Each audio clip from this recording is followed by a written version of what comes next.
Let's talk planning permission. Do you need it for something like this? This is my second most asked question throughout my workshop build. And for my circumstances and most outbuildings, planning permission is not required, as long as you follow certain rules. So let's get into them. Garden buildings, sheds and offices can usually be built under what's called permitted development rights.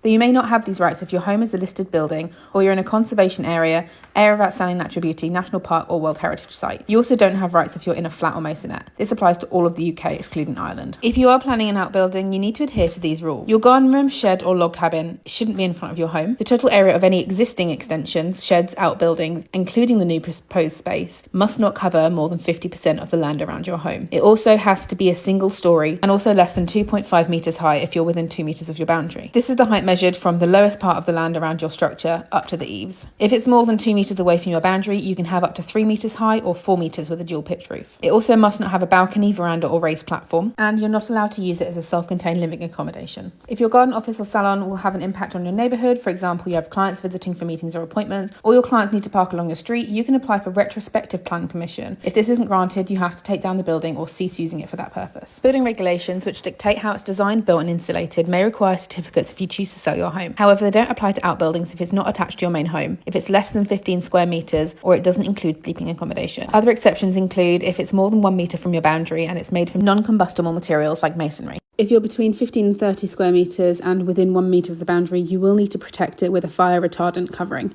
Electrics will also need to comply with Part P of the building regulations, meaning you need a qualified, certified electrician to connect it up to your main supply. Not something you can DIY, I'm afraid. I hope this helps you understand what you can and can't do. Make sure you're following along my workshop fit out, as I've got lots of exciting projects coming up.